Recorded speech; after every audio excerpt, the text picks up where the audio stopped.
Good evening, everybody. How are we? I hope you're all okay. I wanted to read you our Friday special bedtime story because it's the last one of this half term. I wanted to say I hope you have a lovely break next week, and thank you so much for all your home learning updates that you've sent us over the last week since the Easter holidays. You definitely deserve a break. So I thought I'd read you a story about a little girl who can't sleep, and it's the BFG. Some of you might have seen the films, you might know what might happen, but I think the book's always better. So here goes. The BFG by Roald Dahl. Sophie couldn't sleep. A brilliant moonbeam was slanting through a gap in the curtains. It was shining right onto her pillow. The other children in the dormitory had been asleep for hours. Sophie closed her eyes and lay quite still. She tried very hard to doze off. It was no good. The moonbeam was like a silver blade slicing through the room onto her face. The house was absolutely silent. No voices came from downstairs. There were no footsteps on the floor above either. The window behind the curtain was wide open, but nobody was walking on the pavement outside. No cars went by on the street. Not the tiniest sound could be heard anywhere. Sophie had never known such silence. Perhaps, she told herself, this is what they called the witching hour. The witching hour, someone had once whispered to her, was a special moment in the middle of the night when every child and every grown-up was in a deep, deep sleep, and all the dark things came out from the hiding and had the world to themselves. That's Sophie there, trying to sleep. The moonbeam was brighter than ever on Sophie's pillow. She decided to get out of bed and close the gap in the curtains. You got punished if you were caught out of bed after lights out, even if you said you had to go to the lavatory. That's the toilet. That was not accepted as an excuse, and they punished you just the same. But there was no one about just now, Sophie was sure of that. She reached out for her glasses that lay on her chair beside her bed. They had steel rims and very thick lenses, and she could hardly see a thing without them. She put them on, then slipped out of bed and tiptoed over to the window. When she reached the curtains, Sophie hesitated. She longed to duck underneath them and lean out the window to see what the world looked like now that the witching hour was at hand. She listened again. Everything and everywhere was deathly still. The longing to look out became so strong she couldn't resist it. Quickly, she ducked under the curtains and leaned out the window. In the silvery moonlight, the village street she knew so well seemed completely different. The houses looked bent and crooked like houses in a fairy tale. Everything was pale and ghostly and milky white. Across the road she could see Mr. Vance's shop where you bought buttons and wool and pieces of elastic. It didn't look real.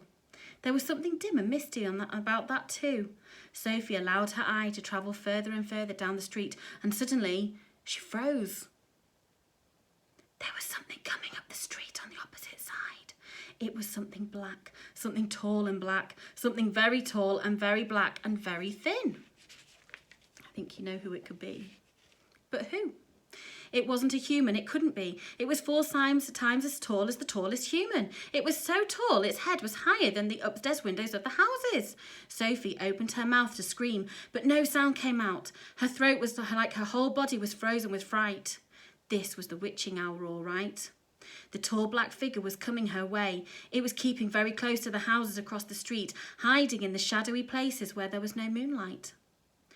On and on it came, nearer and nearer, but it was moving in spurts. It would stop, then it would move on, and then it would stop again. But what on earth was it doing? Aha, Sophie could see now what it was up to. It was stopping in front of each house.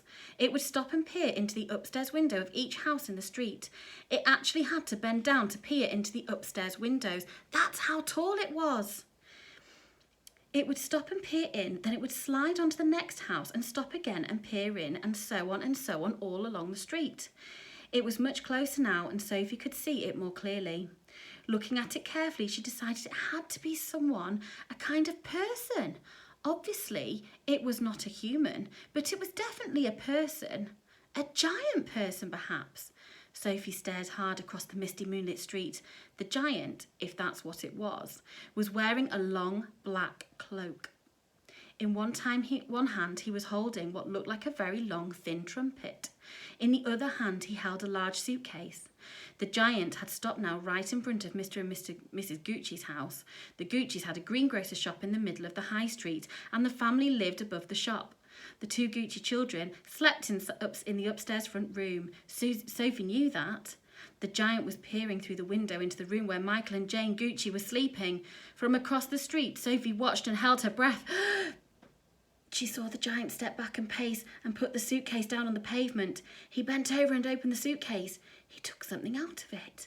It looked like a glass jar, one of those square ones with a screw top. He unscrewed the top of the jar and poured what was in it into the end of the long trumpet. Sophie watched, trembling. She saw the giant straighten up again, and she saw him poke the trumpet in through the open upstairs window of the room where the Gucci children were sleeping.